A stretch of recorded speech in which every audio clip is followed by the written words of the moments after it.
Before we dive in, I've got a quick question for you. Where are you watching from right now, and what time is it? Drop it in the comments. It's always wild seeing how far these stories travel. Now, imagine this.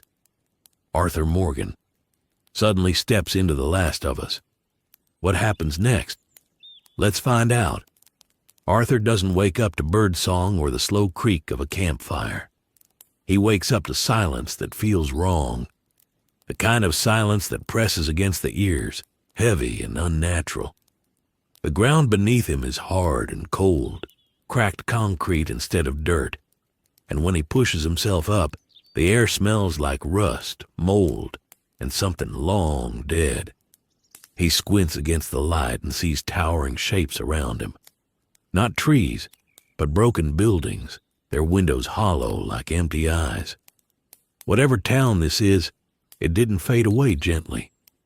It was torn apart and then forgotten. Arthur stands slowly, hand instinctively resting near his holster. Years of living on the edge have taught him one thing above all else. When a place feels wrong, it usually is. He looks for a horse first out of pure habit. There's none. No tracks, no hoof prints, just abandoned cars piled together like corpses, metal shells rusted shut as if everyone left in a hurry and never came back. The Wild West was dying when Arthur knew it, but this feels like a world that didn't just die. It rotted where it stood. He walks forward, boots echoing softly through an empty street. Every step feels too loud.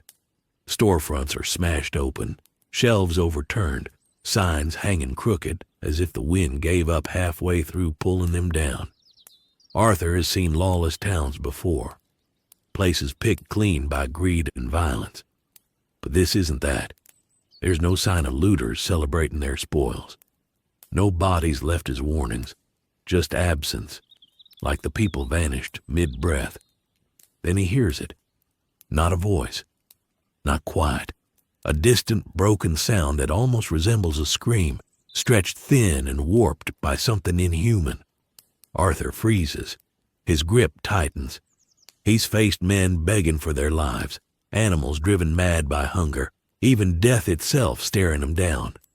But this noise carries no fear, no reason. It's hollow, empty, and wrong. Whatever made that sound isn't living the way he understands living.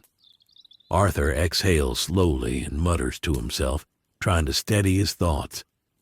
This world doesn't follow the rules he knows. No law, no frontier, no redemption waiting at the end of the trail. Just ruins, shadows, and the sense that something is watching from behind shattered walls. And as he steps deeper into the city, Arthur Morgan realizes something unsettling. For the first time in his life, he's not just an outlaw in a dying world. He's a stranger in a future that has already ended. Arthur moves carefully now, each step measured, every breath controlled. The city doesn't feel abandoned the way old mining towns did. Those places emptied slowly, people leaving behind memories, names carved into wood, a sense of resignation. This place feels evacuated by terror. Doors hang open as if no one bothered to close them. Furniture lies overturned, not broken from age, but shoved aside in a hurry. Whatever happened here didn't give warnings. It gave seconds.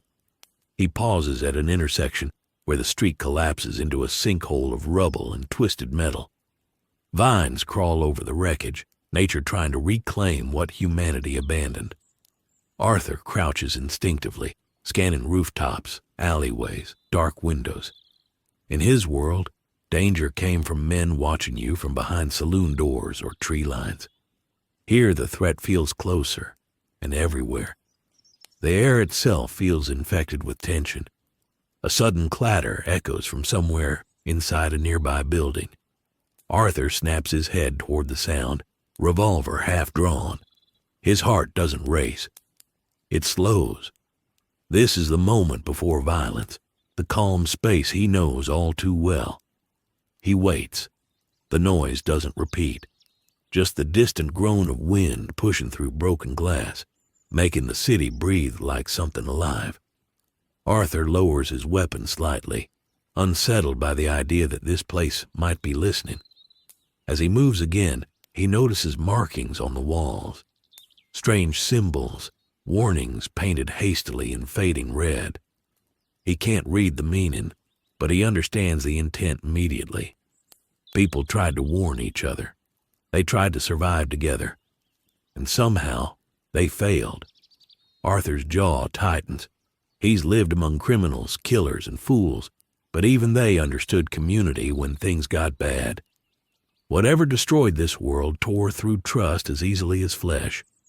He passes a child's backpack lying in the street, its straps worn thin, its contents spilled and ruined by rain. Arthur stops. He doesn't pick it up. He doesn't need to. The sight alone tells him enough. This wasn't a war fought by armies. It was something that hunted families. And for the first time since waking up here, Arthur feels a weight settle in his chest that has nothing to do with fear.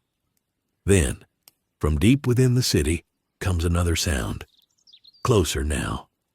Footsteps, too fast, too uneven.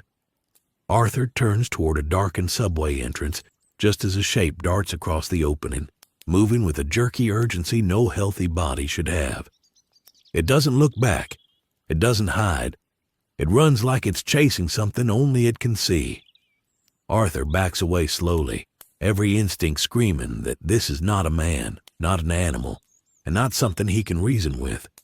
This world doesn't bargain. It doesn't bluff. It simply takes. And standing alone in the ruins of a future that never learned mercy, Arthur Morgan finally understands the truth. The frontier he came from was cruel, but it still had rules.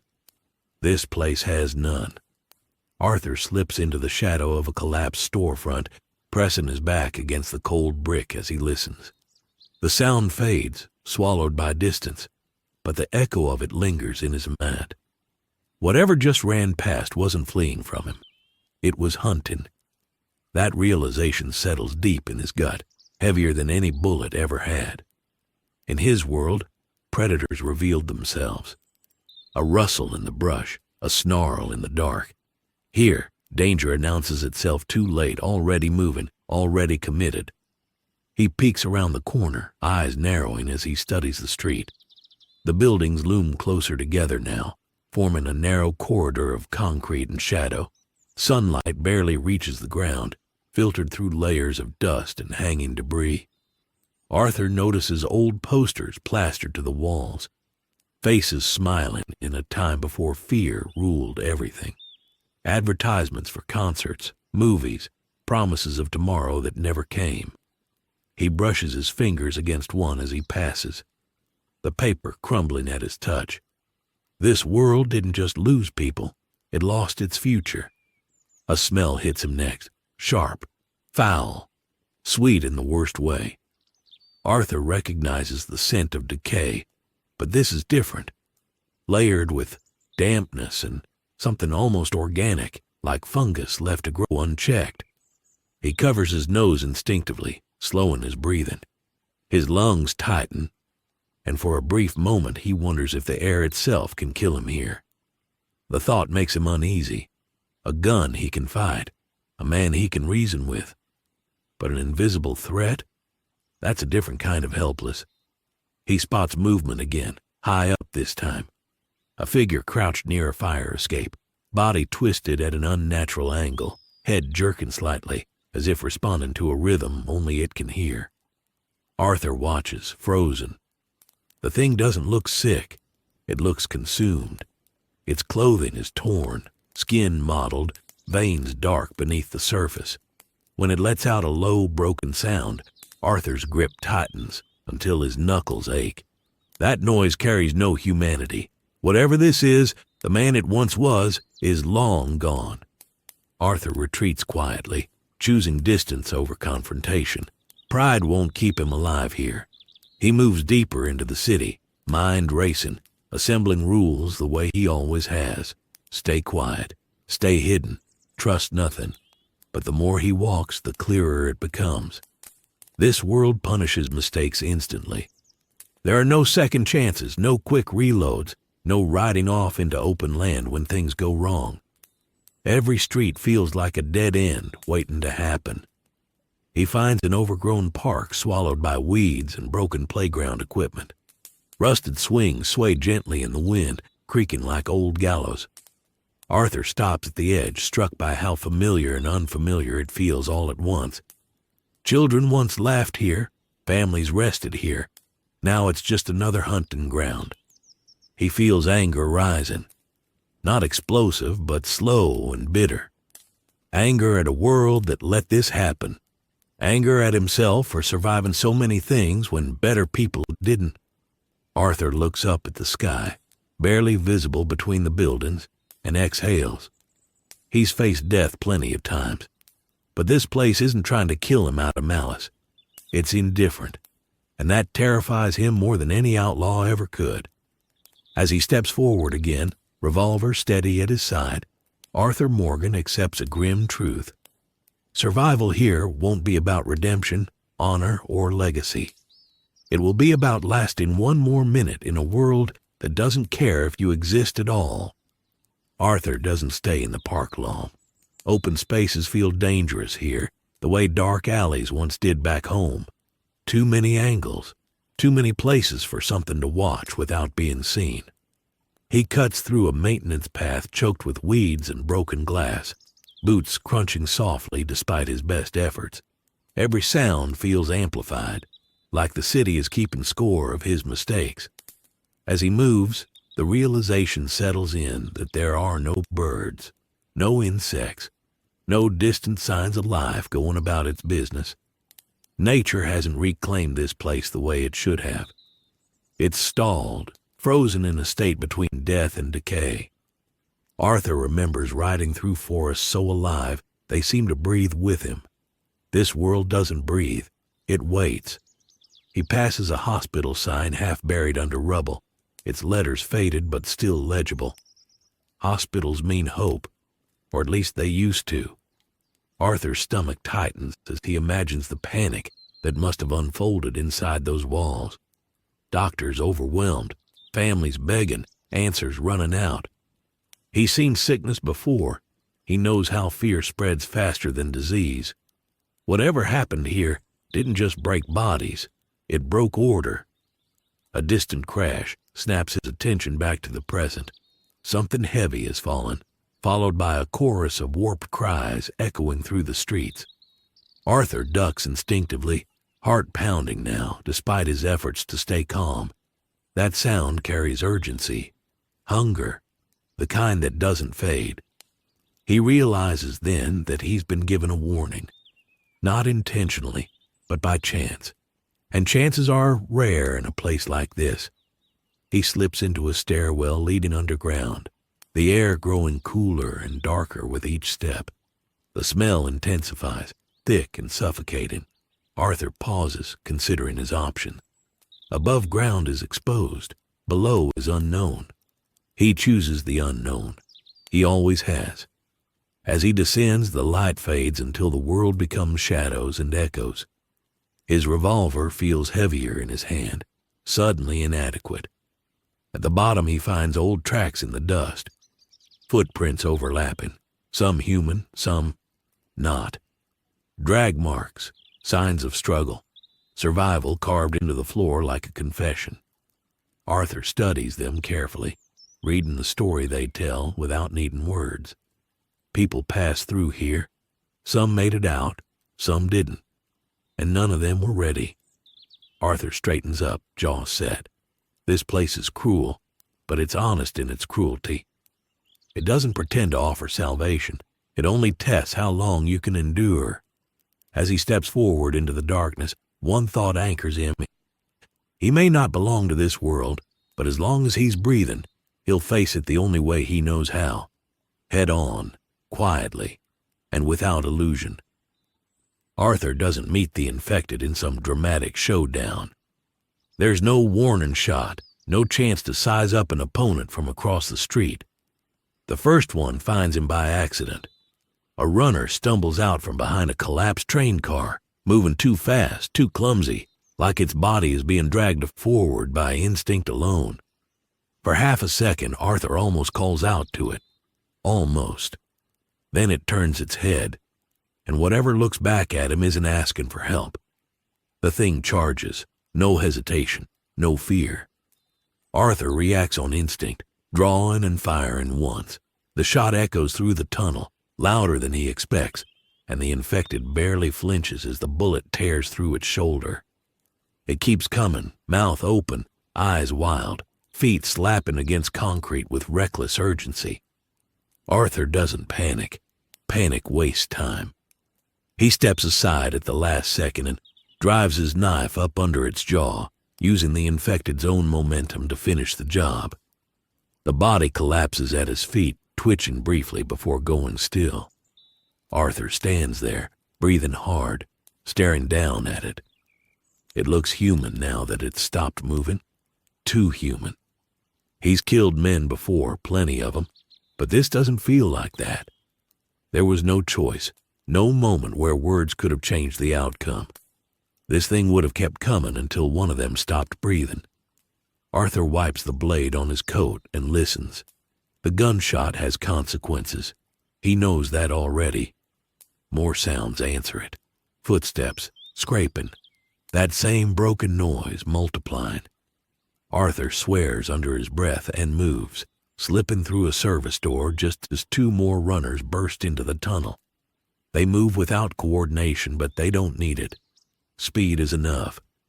Arthur backs up, firing carefully this time, aiming for the head. One drops instantly. The other stumbles but keeps crawling forward, fingers clawing at the ground like it refuses to accept reality.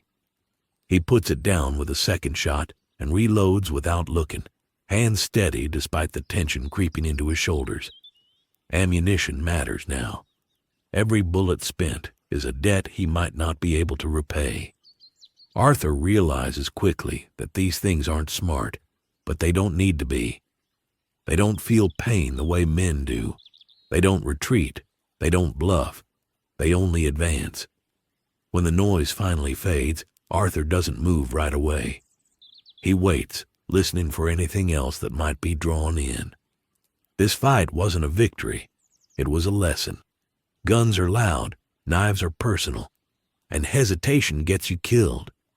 As he steps back into the dim light of the tunnel, Arthur adjusts his grip on the revolver, eyes sharper now, mind already adapting. This world has monsters, but they bleed. And if they bleed, they can be stopped. Arthur pushes deeper into the underground, moving with the kind of caution that only comes from hard-earned experience. The echo of gunfire still rings in his ears, and he knows better than to assume it went unnoticed. Every step forward feels like a gamble, but standing still feels worse. In his world, momentum meant survival. Here, it might mean the same thing. He comes across a maintenance corridor lined with old tools and broken equipment. Rusted pipes run along the walls, dripping steadily, the sound mimicking footsteps if you're not careful. Arthur slows his breathing, letting the rhythm settle so he doesn't jump at ghosts. He spots a length of metal pipe on the ground, tests its weight, and keeps it. Not elegant, but solid. Out here, practicality beats pride every time. The next infected doesn't rush him. It wanders into view, movements sluggish, head twitching as if listening to something far away. Its skin is pale and split in places, patches of something dark and rough spreading across its neck. Arthur recognizes the danger immediately. This one's slower, but it's not alone. He scans the corridor and sees another shape slumped against the wall, then another in the shadows beyond. A group. Loud violence will wake them all. Arthur approaches quietly, steps careful, boots barely touching the floor. When he's close enough, he swings the pipe hard, crushing the infected skull with a sickening crack. The body drops, but the noise still carries. The others stir, heads snapping up, mouths opening as those awful sounds begin to crawl out of them. Arthur doesn't wait. He moves fast, switching back to the knife, using tight, efficient motions. There's no flourish, no satisfaction, just survival. One of them grabs his coat, nails digging in with surprising strength. Arthur grunts, slamming its head into the wall until it stops moving. Another lunges, and he barely gets the blade up in time, feeling resistance as it sinks in. The infected doesn't scream. It gurgles, then collapses. When it's over, Arthur steps back, chest heaving, arms burning. Close combat here isn't like fighting men. There's no rhythm, no exchange. It's chaos condensed into seconds. He leans against the wall, forcing himself to stay alert despite the exhaustion creeping in. These things don't get tired. They don't hesitate when hurt. Arthur realizes that brute strength alone won't keep him alive. He'll need patience, timing, silence. Every encounter teaches him something new, and the lesson is always the same. The infected don't hunt like predators. They overwhelm. They swarm. And if he lets himself get surrounded, it won't matter how good his aim is. As he wipes his hands clean, Arthur feels something shift inside him. Not fear. Resolve. He's not outmatched. He's outnumbered. There's a difference. And as long as he remembers that, as long as he stays one step ahead, he has a chance in this broken world. Arthur emerges from the underground hours later, muscles stiff, senses sharpened to a fine edge. The light above feels harsher now, almost blinding after so much darkness. He pauses beneath the broken awning of an old storefront, listening to the city again, measuring it. The infected have patterns. He's sure of it. They drift. They gather.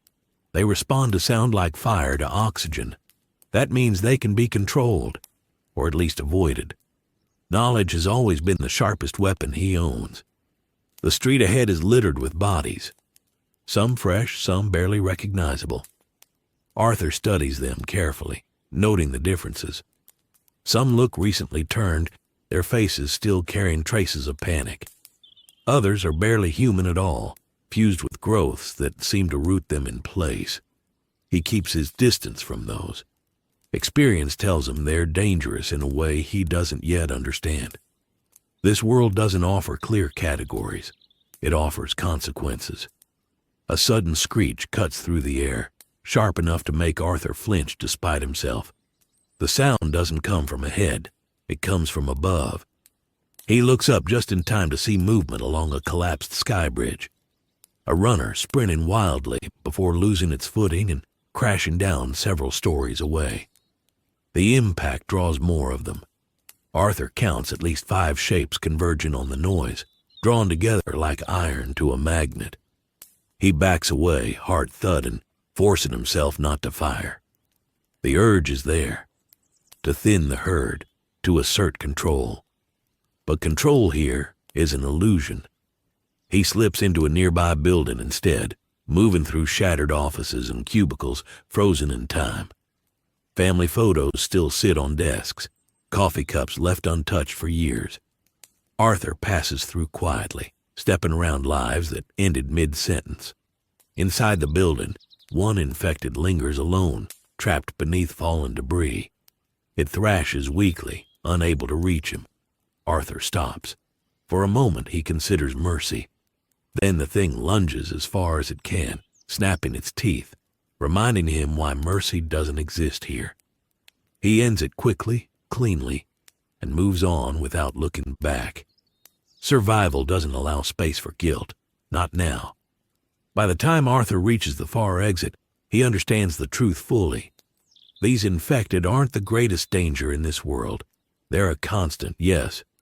Brutal, relentless, unforgiving. But they're predictable. The real danger will be the living. People who learn to survive by becoming harder than the monsters around them. People who will see a man like Arthur and decide whether he's worth trusting or killing. Arthur steps back into the open, revolver steady, shoulders squared. He's learned how to fight the infected. He's learned how to survive them. And as the ruined city stretches out before him, one thing is clear. This was only the beginning. Arthur doesn't hear Joel and Ellie at first. He senses them. The way the air changes when someone else is nearby. The way silence tightens, not from danger ahead, but from eyes watching back. He's crossing a narrow stretch between buildings when it happens. A soft scrape of boots against concrete, deliberate and controlled, not infected, too careful. Arthur stops, hand lowering just enough to show he isn't panicking, eyes scanning reflections in shattered glass. "Don't move." The voice is calm, rough around the edges, carrying authority earned the hard way. Arthur raises his hand slowly, turning just enough to see the man behind the rifle. Middle-aged, scarred, tired in a way sleep doesn't fix. His stance is solid, protective, angled slightly to one side. That tells Arthur everything. There's someone else. "I ain't looking for trouble," Arthur says, voice even, honest. "World seems to have plenty already." A second figure shifts behind cover, smaller, faster, watching everything. Ellie steps out just enough to get a look at him, curiosity shining through caution. She studies his clothes, his accent, the revolver at his hip like it's something out of a story. Arthur notices the knife in her hand and doesn't miss how steady she holds it. Joel doesn't lower the rifle. He doesn't raise it either. "You alone?" Arthur nods. "Have been since I woke up in this mess." That answer earns him a longer look. Joel's eyes linger on Arthur's hands, his posture, the lack of desperation. This isn't a scavenger. This is someone who's been through things and didn't break. That makes Arthur dangerous, and maybe useful. Ellie breaks the silence. "You talk funny." Arthur almost smiles. Almost. "Been told worse." They move cautiously, circling each other in a ruined storefront while the city hums faintly outside. No one rushes, no one trusts. Arthur recognizes the rhythm immediately. This is how men with too much to lose size each other up. Joel asks where Arthur's from. Arthur answers truthfully without explaining. Not yet. Some truths sound like lies until they're earned. A distant screech echoes through the streets closer than before. Joel reacts instantly, motioning Ellie back, rifle snapping toward the sound. Arthur watches how he moves, how he positions himself between the danger and the girl without thinking. That, more than anything, settles something in Arthur's chest. He's seen this before. Different world, same instinct. "Looks like we're all heading the same way," Arthur says quietly. Joel hesitates, long enough for Arthur to know he's weighing risks instead of fear. "For now," Joel replies. They move together, not as allies, not as friends, but as survivors sharing a stretch of road. Arthur walks slightly behind, hands visible, senses sharp. He doesn't need to ask who Ellie is to Joel. He already knows. And as they disappear into the ruined streets side by side, Arthur understands something important. In this world, trust isn't given. It's tested. They don't talk much as they move. Conversation costs attention, and attention is currency here. Joel leads them through back routes, favoring shadows and half-collapsed interiors over open streets. Arthur notices the choices immediately. This isn't luck. This is experience carved into habit. Joel knows where sound carries. He knows which floors will give way and which doors have been opened too many times to be safe. Arthur follows without questioning, adjusting his pace to match theirs, careful not to crowd them or fall too far back. Ellie keeps glancing at him when she thinks no one's looking. Not fearful, curious. The kind of curiosity that hasn't been beaten out of her yet. Arthur catches her eyes once and tips his head slightly, a quiet acknowledgement. She smirks and looks away. Joel notices the exchange and shifts just a little closer to her. Subtle but unmistakable. Arthur respects that. Protection like that isn't weakness. It's purpose. They duck into an old apartment building to avoid a cluster of infected drawn by distant noise. Inside, the air is stale, dust hanging thick in the narrow hallway. Joel signals for silence with 2 fingers. Arthur nods, already still. They climb the stairs slowly, every creak sounding louder than it should. Halfway up, Ellie slips on loose debris. Arthur catches her by the arm before she hits the ground. It's instinctive, immediate. For a split second, Joel's rifle is on him. Arthur releases her just as quickly, hands open. "Careful," he says softly. More to the building than to her. Ellie steadies herself, whispering a quick thanks. Joel doesn't apologize. He just watches Arthur harder now, measuring intent. Arthur meets his gaze without challenge. He's lived too long to take offense where caution makes sense. They reach a small apartment on the 3rd floor, its door already ajar. Joel clears it efficiently, movements sharp and economical. Inside, the place is stripped bare, scavenged long ago. They pause there, listening. The infected pass below, unaware. For a moment, there's quiet. Real quiet. Ellie finally speaks. "So, cowboy, you from one of those weird survivalist groups or something?" Arthur exhales through his nose. "Something like that." Joel studies him. "You handle yourself like military." Arthur shakes his head. "Never liked following orders." That earns a grunt from Joel. Not agreement, understanding. Arthur looks around the room, then back at them. "You two been doing this long?" Joel answers without hesitation. "Long enough." The way he says it ends the question. Arthur doesn't push. He already knows what long enough cost. When they move again, the space between them has changed. It's still cautious, still guarded, but thinner now. Trust hasn't formed, but suspicion has softened. And in a world like this, that's the first step toward survival together. Arthur falls into step behind Joel and Ellie as they move through a crumbling street, watching their every motion. Joel scans constantly, rifle angled low but ready. Ellie's eyes flicker to shadows, to broken windows, to anything that might move in a way that isn't natural. Arthur notes it all. The way they communicate without speaking, subtle gestures and slight shifts in posture that speak volumes about the bond they share. He's seen groups survive before, but nothing like this. Nothing so efficient, so synchronized. A faint scuttling sound draws Arthur's attention to a narrow alley to their left. He freezes instinctively, hand resting near his revolver. Joel glances back, eyes narrowing, and without a word, shifts his stance slightly, preparing for the threat. Ellie's hand tightens on her switchblade. Arthur feels the tension, the invisible thread connecting the three of them for a moment. Then a rat scurries out from the shadows, pausing just long enough for all three to exhale in relief. Even this small encounter reinforces the rhythm of their survival, the way instinct and training shape every movement in this world. They reach a building that looks relatively intact, its entrance partially blocked by debris. Joel gestures for them to go inside, and Arthur watches as Ellie slips through first, agile and silent. Joel follows, and Arthur brings up the rear, his presence steadying the line without slowing them down.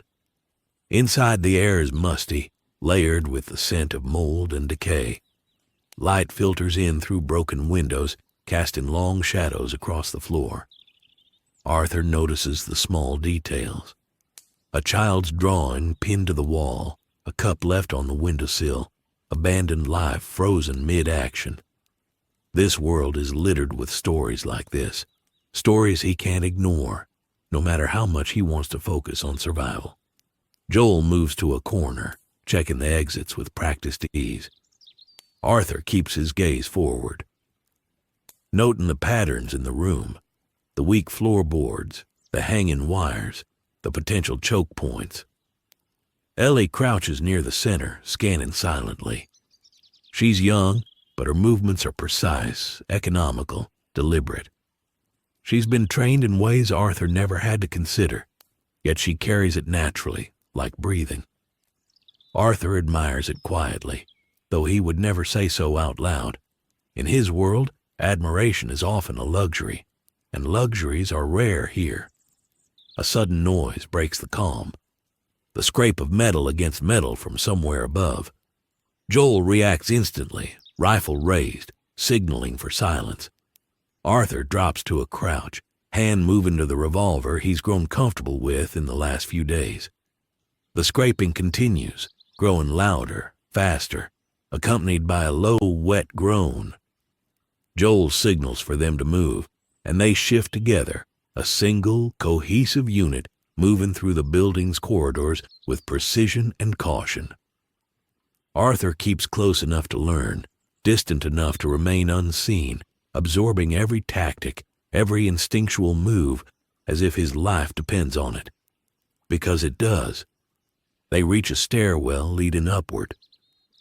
Joel motions for silence, and they ascend slowly, each step deliberate. The scraping noise above intensifies, followed by a high-pitched screech. Arthur recognizes it immediately. Infected, more than one. They're not yet visible, but the sound carries all the threat they need. Joel's body tenses, Ellie's posture tightens, and Arthur feels the old rush of adrenaline from his own world. The kind that comes when survival is certain, but death is just a misstep away. He steadies himself, revolver ready, knowing that however different this world is, some things never change. Quick thinking, sharper reflexes, and nerves like steel are the difference between life and death. Arthur's pulse steadies as they round a corner and finally see them. Two runners, grotesque and wild-eyed, stumble across the floor above, drawn toward the sound of movement below. Joel raises the rifle, Ellie readies her blade, and Arthur notices the rhythm they share. There's no panic, no wasted motion, no hesitation. Each movement is measured, calculated, and deadly. He feels a strange kinship forming in that moment, a silent acknowledgement that while this world is foreign and its rules brutal, the instinct to survive, to protect, to fight is universal. And in this fleeting alignment of skill and purpose, Arthur understands that crossing paths with Joel and Ellie isn't just a chance encounter. It's an education, a test, and perhaps the first thread of trust he's willing to weave in this unforgiving world. They move as one now, the three of them threading through the wreckage with a rhythm forged by necessity. Joel leads, scanning every doorway and broken window, rifle low but ready to strike. Ellie flanks the other side, eyes darting constantly, blades and instincts honed sharp. Arthur follows slightly behind, absorbing every nuance of their movements, every pause, every shift in posture. He's seen men survive in lawless towns, outlaws navigate ambushes, but this coordination, this silent understanding, is something new. It's lethal, efficient, and terrifyingly beautiful. A sudden groan echoes from above, low and guttural, carrying the unmistakable cadence of an infected's approach. Joel freezes mid-step, head tilting slightly, listening, calculating. Ellie tightens her grip on the knife at her hip, eyes narrowing. Arthur doesn't need to be told to move cautiously. The city has already taught him the cost of mistakes. He edges forward, revolver ready, every muscle coiled, senses stretched taut. The groan rises again, accompanied by the shuffle of multiple sets of feet, and the air grows thick with tension. This is a dance he has never learned, but is now forced to master in real time. From above, a runner loses balance and crashes through the weakened floorboards, falling with a sickening thud into the corridor where they just passed. Joel reacts instantly, sweeping the rifle with deadly precision. The shot echoes, and the infected collapses without a sound. Arthur watches, noting how Joel never flinches, how his body moves with the certainty of someone who has done this 1,000 times. Ellie, smaller but no less formidable, slips past to ensure the other side is clear, her knife slicing through the air as she dispatches a crawling runner before it can lunge. Arthur steps forward only when the immediate threat is neutralized, relying on his instincts for close-quarters combat to guide him in tandem with the duo. The rhythm becomes natural, almost seamless. As they press onward, Arthur senses something deeper than survival in their movement, a bond forged in fire and loss. Joel's eyes constantly flick to Ellie, protective and calculating. Ellie mirrors his vigilance, quick, adaptive, fierce. Arthur has been part of gangs, groups that survive through intimidation and violence, but never has he witnessed this level of connection, this combination of trust and calculation. It's intimate, unspoken, and raw. For the first time since arriving in this world, he feels a kind of respect, not just for their skill, but for the weight they carry in every decision they make. They pause in a partially collapsed room overlooking a narrow street below. Joel crouches, rifle steady, scanning for movement. Ellie sits quietly beside him, blade in hand, eyes narrowing as she studies the shadows. Arthur leans against the wall, revolver resting lightly in his hand, taking a breath. This temporary calm feels fragile, like glass or disc that could shatter with the slightest sound. He glances at the two of them, noticing the subtle signals. Joel's hand hovering near Ellie in case danger strikes. Ellie's head tilting in synchronization with his movements, the unspoken communication that keeps them alive. Survival here is not just about firepower or speed. It's about understanding the rhythm of those around you. Another screech slices through the air, drawing their attention. Arthur recognizes it immediately. Multiple infected approaching, drawn by sound and scent. Joel's finger tightens on the trigger. Ellie shifts slightly, blade ready. Arthur tightens his grip on the revolver, stepping slightly forward to cover their flank. They move as a single unit, responding to the threat with practiced precision. One infected bursts into the room, teeth bared. Joel fires, neutralizing it instantly. Another lunges from the shadows only for Ellie to intercept with a swift, deadly motion. Arthur reacts with equal efficiency, striking with the precision of a man who is killed in the open and in the dark, learning quickly that hesitation here is fatal. Each movement is calculated, each action measured, the three of them forming an almost unbreakable line of defense. When the threat finally subsides, Arthur feels an unfamiliar pulse of adrenaline, not just from the fight, but from the realization that he is learning, adapting, surviving alongside people who understand this world better than he ever could alone. Joel doesn't speak. Ellie doesn't either. Yet Arthur feels a silent acknowledgement passing between them, a recognition of skill, resilience, and the shared understanding that in this world, alliances are temporary but necessary. Arthur has faced gangs, outlaws, and men who would kill for nothing more than a coin. But this is different. The danger here is relentless, indiscriminate, and unforgiving. Yet he is alive, moving with them, part of a rhythm that could mean the difference between life and death. As they step back into the ruins of the street, Arthur Morgan realizes something profound. Joel and Ellie are more than just survivors. They are mirrors of the choices he has made, the violence he has endured, and the humanity he still clings to. This isn't just a chance encounter. It's a lesson, a test, and perhaps the first true connection he has felt since waking in this shattered world. And as they disappear into the broken city together, Arthur knows the journey ahead will challenge at every skill, every instinct, and every moral line he has ever drawn. But for the first time, he doesn't feel alone. Arthur walks beside Joel and Ellie, the ruined city stretching out in every direction, but his mind isn't on the streets or the next threat. It's on them, on Joel, on the way he moves, protects, and calculates every action for Ellie's sake. Arthur has been a man hardened by survival, but there's a difference between surviving in the Wild West and surviving here. Here, survival comes at a price that doesn't just scar the body. It scars the soul. He sees it in Joel's eyes, a willingness to cross lines, to kill without hesitation if it means keeping the girl alive. It's a choice Arthur knows well, yet in this world it looks different, heavier somehow. Arthur thinks back to his own life, the blood he's spilled, the choices he's made, and the moments he's wished he could undo. He remembers the people he hurt, the innocents caught in the crossfire of his decisions, and the fleeting attempts at redemption he never fully grasped.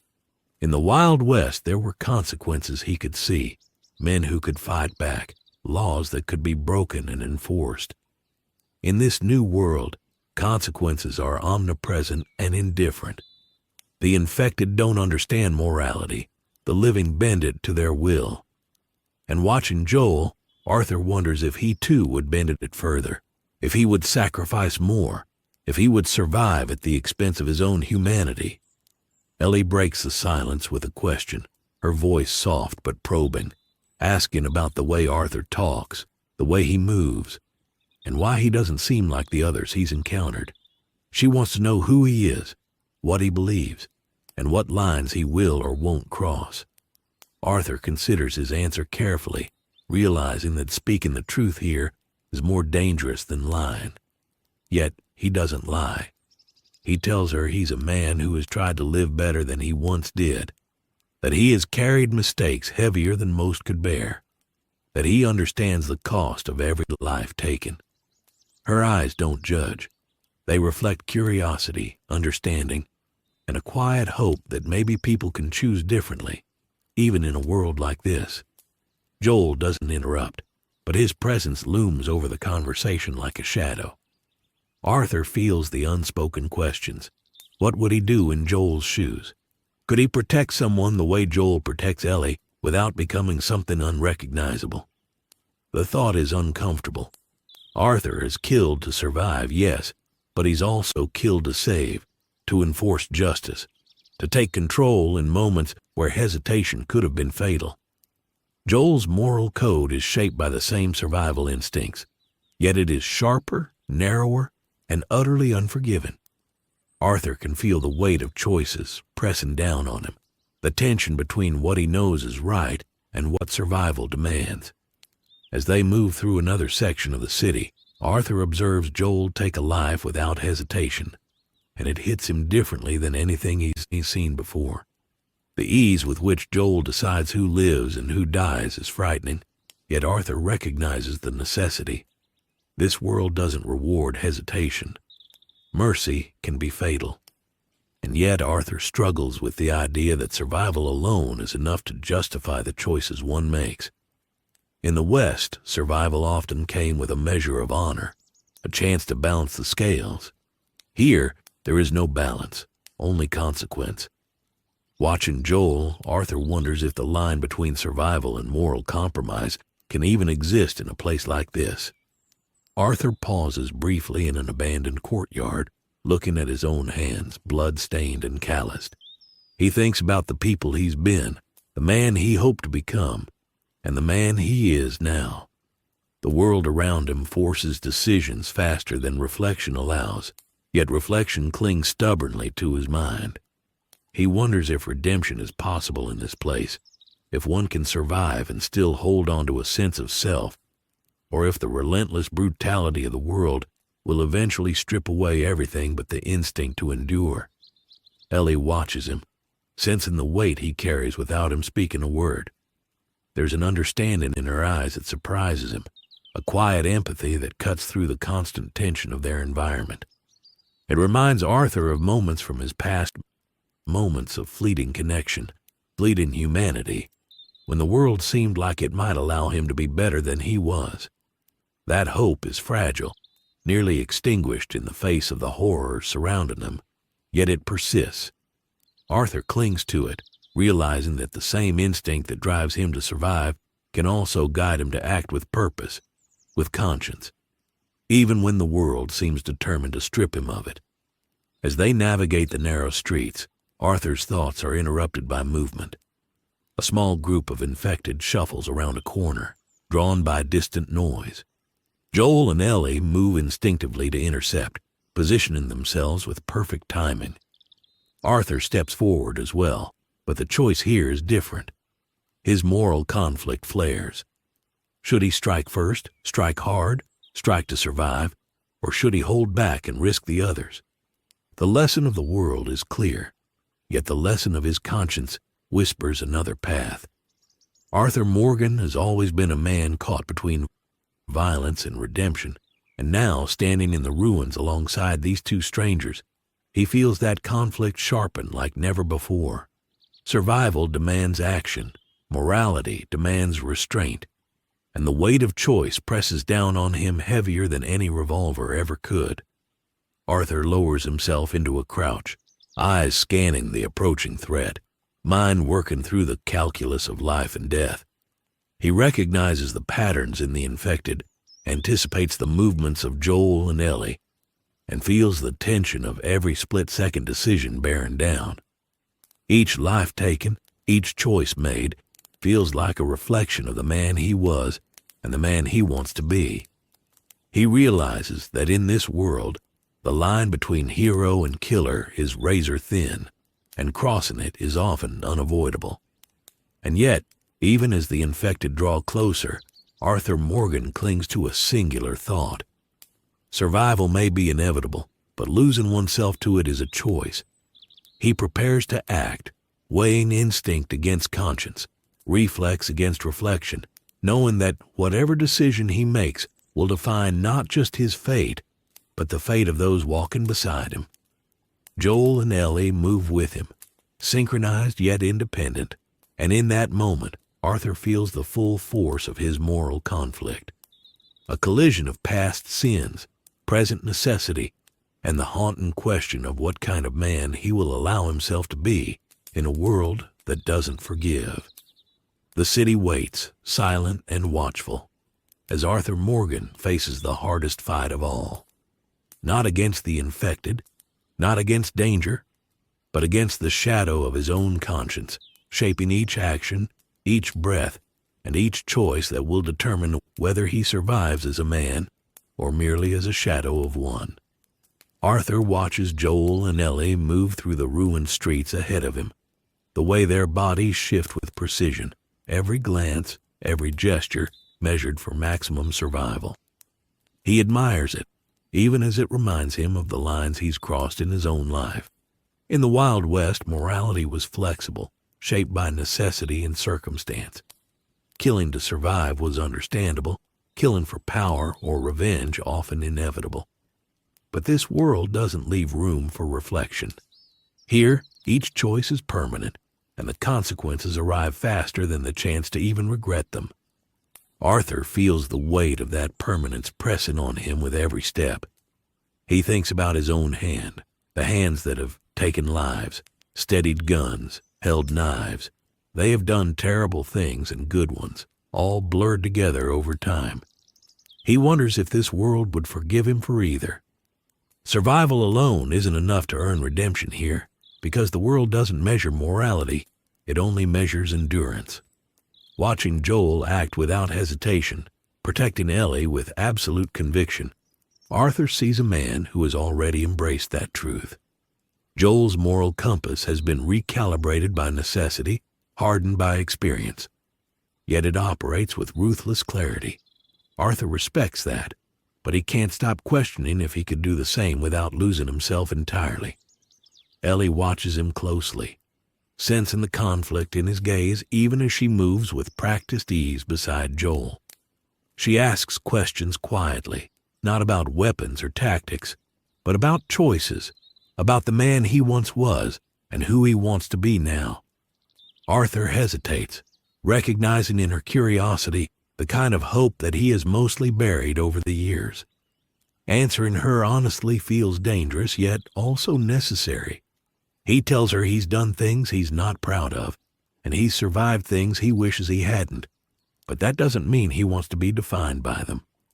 Ellie nods slowly, the understanding in her eyes comforting in a way he hadn't expected. In a world dominated by death, those small moments of connection feel like a lifeline. They reach a corner where the street opens into a wider plaza, rubble scattered across the cracked pavement. Joel moves first, scanning the perimeter before signaling for Arthur and Ellie to follow. The open space makes Arthur uneasy. Exposure is dangerous, and yet he notices how Joel positions himself to shield Ellie, covering all angles instinctively. Arthur realizes the truth he's been trying to ignore. This man is more than a survivor. He is a protector, and that role defines him as much as any moral choice. Arthur's own past doesn't offer him the luxury of absolutes. In his world, survival was often personal, often selfish. Here, with Joel and Ellie, he sees another path, one that demands sacrifice and courage in equal measure. A faint scuffling sound draws their attention. Arthur freezes, heart tightening, senses alert. He doesn't need to ask what Joel is thinking. It's obvious. Every instinct honed over years of survival tells him the same thing. Joel and Ellie are ready, prepared to fight if necessary. Arthur realizes that the moral conflict he carries isn't just about what he should do, but about how far he is willing to go to protect the people he's come to respect and perhaps even care about. In this place, choosing to act with conscience may be just as dangerous as failing to act at all.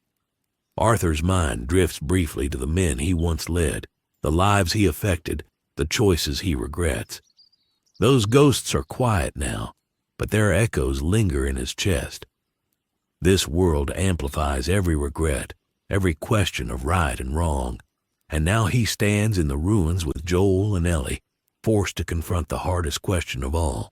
Who am I willing to be, and what am I willing to do when the world leaves no room for error, and the cost of choice is measured not in coin or law, but in life and death? The sound of approaching infected interrupts his reflection. Arthur tenses, revolver in hand, watching Joel react instinctively, Ellie preparing beside him. He feels the full weight of his moral dilemma. Every decision matters. Every action will ripple through their survival. And in that tense, fleeting moment before combat erupts, Arthur Morgan understands that the greatest battle in this world may not be against monsters or men, but against the choices he makes and the man he allows himself to become. Arthur slows his pace as they move into a partially collapsed building, dust settling with each careful step. He watches Joel and Ellie navigate the debris with fluid precision, every motion instinctual yet deliberate, and he feels the weight of his own choices pressing against him like a physical burden. In the Wild West, morality was a series of shifting codes, often broken, sometimes bent to justify survival. Here, every decision carries permanence, and Arthur begins to see the stark difference. Survival is measured not just in bullets or endurance, but in the choices that leave an imprint on the soul. The infected are relentless, but it is the living who carry the moral consequences. And watching Joel, Arthur realizes that living in this world demands a ruthlessness tempered with careful judgment. He pauses near a cracked window, watching the streets below. Broken signs flap in the wind, and distant groans carry through the ruins, punctuating the silence with a grim rhythm. Arthur feels the tension coil in his chest, not from fear, but from the constant questioning of what is right and what is necessary. Joel moves ahead, eyes sharp, every decision exacting, and Arthur senses the silent lesson in every motion. Survival is a choice that must often override instinctive morality. But the price of ignoring conscience is more than just death. It is the slow erosion of the self. Arthur tightens his grip on his revolver, weighing his next steps. Ellie shifts slightly beside Joel, glancing at Arthur with curiosity and expectation. She has already sensed the moral struggle he carries, the hesitation born of experience and reflection. She doesn't ask questions yet, but her presence alone serves as a mirror, reflecting his past actions and the man he has been. Arthur feels a pang of something he hasn't acknowledged in years. Accountability. In his world, mistakes were often buried beneath dust and time, but here, accountability is unavoidable. Every action is visible, every decision leaves a mark. He realizes that the choices he makes now, even in small matters, will define him not just as a survivor, but as a man capable of preserving some fragment of humanity in a world that strips it away with indifference. A noise from above breaks his reflection, a scraping sound, slow and deliberate, signaling the approach of another infected. Joel freezes, rifle raised, and Arthur instinctively crouches, revolver ready. He feels the old rush of survival instinct surge through him, tempered by the constant inner conflict. Each decision is a test. Act decisively and risk the moral cost, or hesitate and risk the physical cost. Arthur knows the right choice is often unclear, and in this moment he understands that moral compromise may be inevitable. Yet he also realizes that compromise does not mean surrender, that even in the harshest world, one can choose to act with purpose and restraint. As they engage the approaching threat, Arthur strikes with precision, aiming to neutralize without unnecessary brutality. He observes Joel's movements, Ellie's reactions, and adapts his own accordingly, realizing that morality here is not a single, rigid rule, but a constant negotiation between action and consequence. The infected fall, one by one, dispatched with efficiency, yet Arthur cannot shake the awareness of the moral dimension of each strike. These are not innocent lives in the traditional sense, but every act of destruction carries weight, shaping the man he will become in this world. When the last infected collapses, Arthur stands silently, chest heaving, mind racing. Joel doesn't comment, Ellie doesn't speak, yet the quiet between them is loaded with unspoken understanding. Arthur recognizes that moral clarity is a rare commodity in this world, and that survival often demands choices that weigh heavily on the conscience. He thinks of the men he has killed, the lives he has shaped, and the code he has lived by, and realizes that the true battle is not merely against the infected or the harshness of the world, but against the compromise of the soul. As they move onward, Arthur feels the tension within him settle into a cautious balance. He knows that he must navigate a world that demands ruthlessness without surrendering his sense of self entirely. Joel's unwavering protection of Ellie, his clarity of purpose, serves as both guide and challenge. Arthur understands that the moral conflict he carries is not a weakness, but a compass, guiding him toward the kind of man he wants to be, even when every instinct and circumstance pushes him toward pragmatism, violence, and survival above all else. Each step he takes alongside Joel and Ellie, through ruined streets, abandoned buildings, and the omnipresent threat of the infected, reinforces a singular truth. Morality is not abolished in this world, but tested relentlessly. Arthur Morgan realizes that his survival is inseparable from the choices he makes, and that those choices will define not only his fate, but the man he becomes. In this world, action and conscience are intertwined in ways he has never experienced, and he must reconcile his instincts with his ideals if he hopes to endure without losing himself entirely. The city waits around them, silent, patient, and unforgiving, as Arthur Morgan faces the ongoing, relentless struggle of survival and morality in a world that refuses to forgive the faintest lapse. Arthur moves cautiously through the shattered streets, Joel and Ellie just ahead, their presence both reassuring and a constant reminder of the stakes. The air smells of dust, decay, and something sharper, something that warns him that danger can appear from anywhere. His hand rests on the revolver at his hip, but it feels heavier than usual, weighted with more than just steel and lead. He thinks about the choices he has made to survive, the lives he has taken, the compromises he has lived with, and he realizes that this world presents a challenge unlike any he has faced before.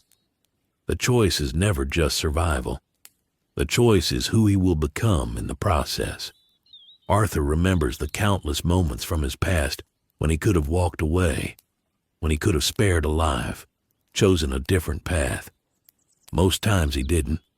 Most times he justified the act in the name of necessity, loyalty, or vengeance.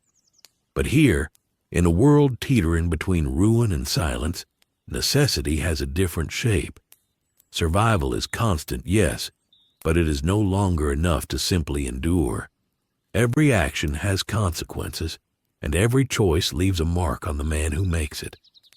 Arthur feels the old guilt stirring, sharper now because the stakes are higher, the consequences more immediate, and the people he might protect or harm are more than just strangers. They are companions in the fragile, brutal rhythm of life and death. He pauses on the edge of a crumbled plaza, the remnants of buildings around them casting long shadows in the dim light. Joel signals ahead, and Ellie adjusts her grip on her blade. Arthur looks at them, at the careful, deliberate way they navigate the world, and he understands that this is a test not of skill, but of character. He could act with ruthless efficiency, eliminate every potential threat with speed and precision, and survive with minimal harm to himself. That path would be familiar, instinctive, and safe, but it would also strip away the part of him that still remembers mercy, compassion, and restraint. Arthur's hand tightens on his revolver, not from fear, but from the weight of responsibility. Arthur envisions the choice in his mind, to strike first, hard, preemptively, and survive at the cost of morality, or to take measured risks, to consider the consequences of every action, and potentially expose himself and the others to danger. Survival here is immediate, brutal, unforgiving, but Arthur's life has always been about more than mere endurance. It has been about trying to carve out some sense of justice, some measure of humanity, even in a world that often refused to grant it. He feels the old instincts rise, calculated, practiced, deadly, but he tempers them with reflection, remembering the lives that can be affected by a single action, the ripple effect that even the smallest decision can have in this fragile ecosystem of human will and circumstance. He glances at Ellie, who watches him with quiet expectation, and then at Joel, whose presence is both grounding and commanding. Arthur recognizes that whatever choice he makes will not only define himself, but also the tenuous alliance that is formed between them. Acting without thought could ensure immediate survival, yes, but at what cost to trust, to honor, to the fragile sense of morality that he has clung to through years of violence and regret? Arthur Morgan knows that this world tests every instinct, every impulse, but he also knows that the choice he makes now will shape not only how he survives, but the kind of man he will be when the dust settles, when the echoes of violence fade, and when the moral reckoning arrives. Arthur imagines the alternative, a world where he acts without restraint, where every decision is driven purely by self-preservation. It is a path he knows well, one he has walked too many times in the past. It is safe, predictable, and coldly efficient, but it leaves nothing behind but the hollow satisfaction of endurance. The kind of man he would become in that scenario is familiar, yes, but not the man he wants to be. Here, amidst ruins and relentless danger, alongside Joel and Ellie, Arthur realizes that survival cannot be separated from morality. To live in this world, he must act decisively, but he must also act with conscience, weighing every choice, every strike, every life taken or spared against the man he wishes to remain. He moves forward, every step deliberate, mind focused, heart steady. The next infected appears in the distance, its grotesque form a reminder of the relentless reality surrounding them. Joel readies his rifle, Ellie positions herself to flank, and Arthur makes a silent decision. The choice is not simply to survive. It is to survive without surrendering the principles he has carried, to act with purpose and integrity even when the world punishes restraint. He knows this choice is dangerous, that it requires careful thought, reflex, and courage in equal measure. It is a test unlike any he has faced, a moral crucible set in a world of ruin, and Arthur Morgan steps forward fully aware that the path he chooses now will define the man he will be, the legacy he will leave, and the life he will fight to protect amidst the chaos. Arthur's eyes sweep the streets, noting every shadow, every sound, every potential threat. He feels the old thrill of survival mixed with the weight of conscience. In the past, survival often came first, morality second, if at all. Here he realizes that to endure, he He must balance the two, intertwining instinct with reflection, reflex with responsibility. The infected advance slowly, drawn by the faintest movement, unaware of the choices shaping the lives around them. Arthur raises his revolver, ready not only to survive, but to act in a way that preserves something larger than himself: trust, honor, and the fragile remnants of humanity that still cling to those who refuse to abandon it. He takes a deep breath, steadying his aim, and makes the decision that has been forming since he arrived in this world. Survival is not enough, but neither is hesitation. The choice Arthur Morgan would make is clear, not because it guarantees safety, but because it aligns with the man he wishes to be, the legacy he wishes to carry, and the lives he is willing to fight for alongside Joel and Ellie. It is a decision born of instinct, tempered by conscience, and sharpened by experience. The infected advance, the city waits, and Arthur Morgan steps into the fray fully aware of the cost, fully committed to the principle that survival must be earned, but humanity must be preserved, even when the world offers neither mercy nor guarantee. Arthur's fingers tighten on the revolver, but there is a calm beneath the tension, a clarity he hasn't felt in years. The infected draw nearer, their grotesque movements jerky and unpredictable, yet he doesn't flinch.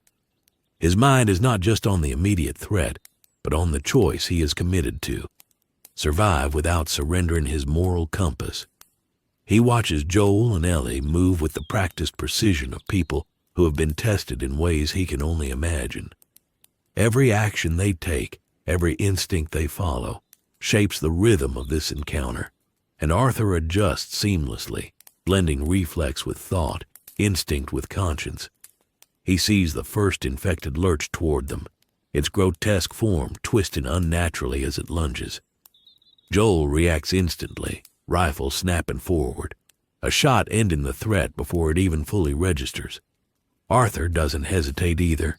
He aims for the vital center, each movement deliberate, precise, but there is restraint in his strike. He does not fire indiscriminately. He does not strike in anger.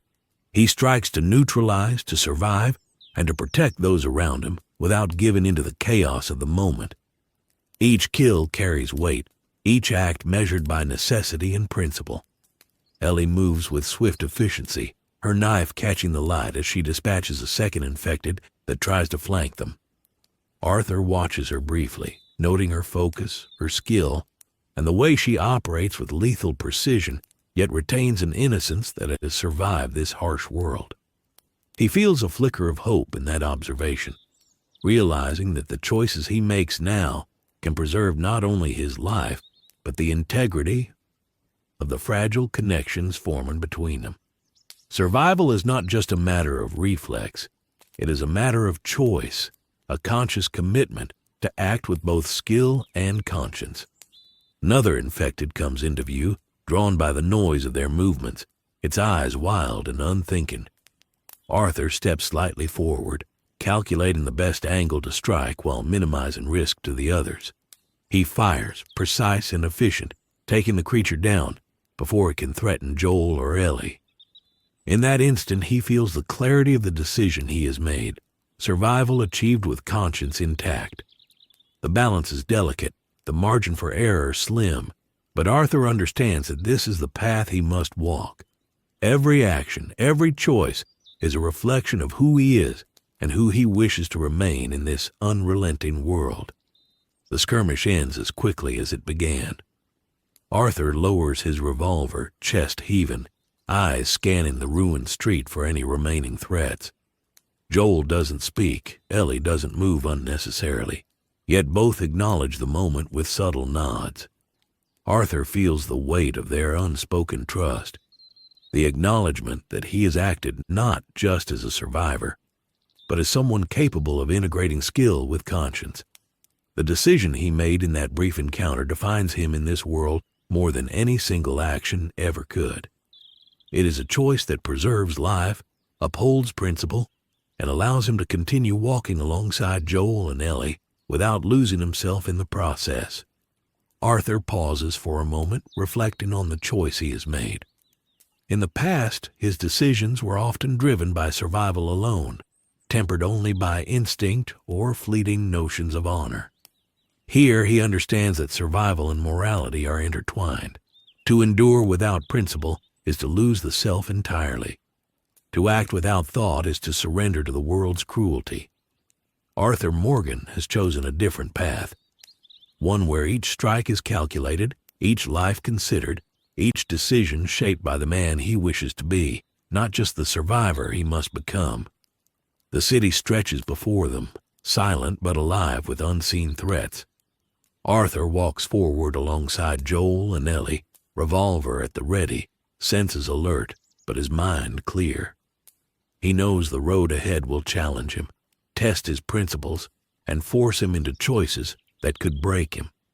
Yet the decision he has made in this moment grounds him. Survival alone is not enough. Survival with conscience is possible, and that is the path Arthur has chosen. Every step he takes is a testament to that choice, a silent declaration that even in a world that seems determined to strip away humanity, he will fight to preserve it, not just for himself, but for those he has come to protect and trust. Arthur's eyes sweep the street, noting the shadows and movement, the potential threats, and the broken structures that could serve as shelter or danger. He feels the familiar rush of adrenaline, tempered by the calm certainty of the choice he has embraced. He is no longer simply reacting to threats. He is acting with purpose, with a guiding principle that shapes each action. The infected are relentless. The world is unforgiving. Yet Arthur Morgan steps forward with the unshakable resolve that he will survive, that he will protect those who depend on him, and that he will retain his sense of morality even when the world offers nothing but chaos and death. Arthur moves through the ruined streets with a new clarity, each footstep deliberate, each glance measured. The weight of his decision to act with both survival instinct and moral consideration rests firmly on his shoulders. But it does not slow him. In fact, it sharpens him. Joel and Ellie are ahead, moving with practiced confidence, and Arthur senses that the choice he has made is beginning to earn him their silent acknowledgement. He is no longer just a survivor walking in a strange, unforgiving world. He is someone who can act decisively, efficiently, and yet maintain the thread of conscience that has guided him through a lifetime of violence and regret. As they round a corner into a narrow alleyway, Arthur notices the faint movement of shadows at the far end. He freezes instinctively, assessing the potential threat while remaining mindful of Joel and Ellie's positions. His mind races through possibilities: infected, hostile humans, structural collapse. Each scenario demands different tactics, and Arthur calculates quickly, weighing the risks and benefits of each action. He recognizes that in this world, survival alone is not enough.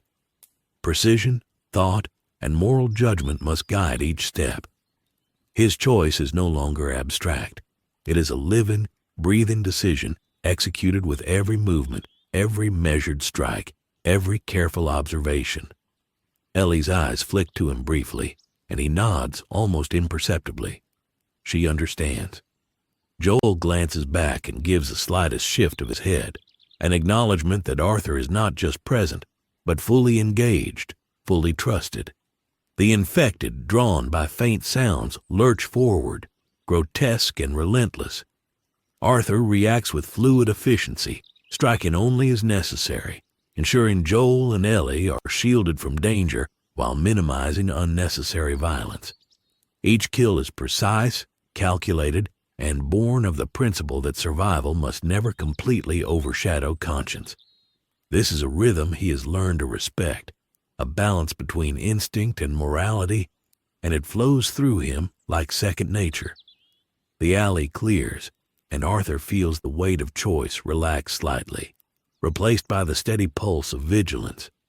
He reflects on the path that has brought him here, the mistakes, the violence, the moments of fleeting redemption that shaped the man he is now. In the Wild West, choices were often simple: survive, defend, dominate. Here, choices are layered with consequence, morality intertwined with survival in ways he has never known. He understands now that the world does not forgive hesitation, but it also does not reward thoughtless brutality. Arthur's survival, and the survival of those he has come to trust, depends not only on action, but on the quality of that action, the deliberate, conscious balance of efficiency and humanity. Joel signals toward a partially collapsed building that could provide temporary cover. Arthur moves with them, scanning the streets, the rooftops, every possible vantage point for danger. The infected may be the immediate threat, but the moral landscape of this world is just as treacherous. Each decision to strike, each life spared or taken, shapes the man he becomes, the alliances he can forge, and the trust he can build with Joel and Ellie. Arthur realizes that the path he has chosen, survival with conscience, is not easier, but it is the only path he can walk without losing himself entirely.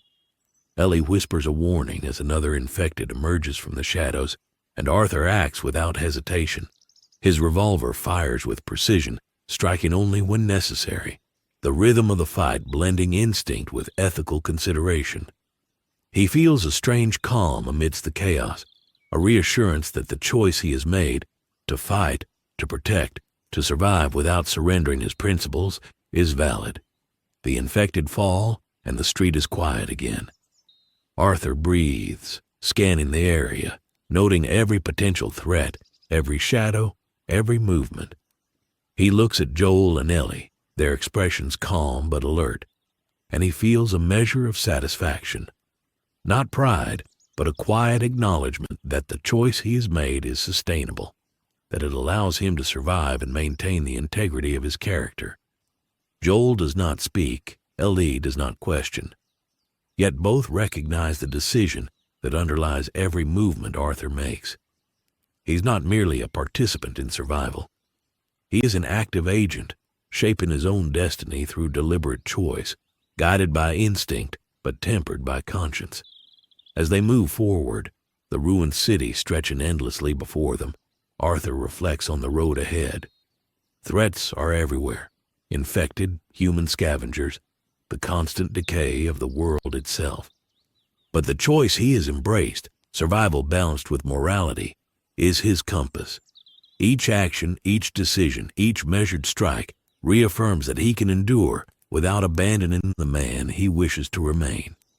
The world may be unforgiving, relentless, and brutal, but Arthur Morgan knows that the choices he makes now will define not just his survival, but the life he protects, the trust he builds, and the humanity he refuses to surrender.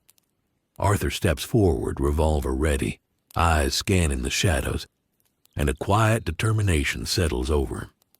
He has chosen not only to survive, but to do so as a man guided by principle, capable of measured action in a world that demands brutality at every turn. The infected move, the city waits, and Arthur Morgan walks with a clear purpose, fully aware of the cost of his choices, fully committed to the path he has chosen, and fully prepared to face whatever comes next without surrendering the soul he has fought to preserve. Arthur steps into the open plaza ahead, the ruined buildings casting long, jagged shadows in the dim light. He pauses for a moment, taking in the scene. Abandoned cars, shattered windows, and the silent reminder that this world has no mercy for the unprepared. Yet the decision he has made, to survive with conscience intact, steadies him more than any weapon ever could.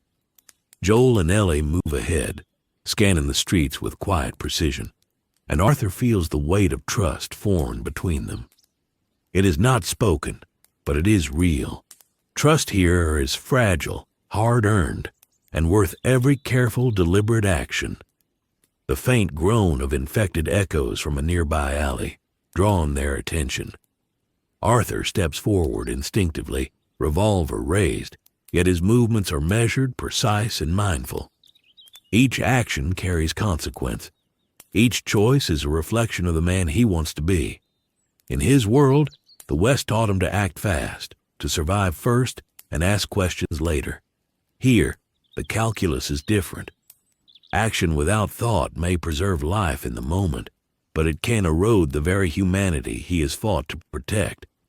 He moves with a balance forged from years of violence and regret, instincts tempered by conscience, aiming not just to survive, but to act with purpose.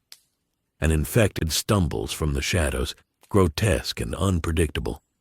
Joel raises his rifle, Ellie prepares her blade, and Arthur steps forward to cover their flank. He strikes with efficiency, each shot intentional, each movement deliberate.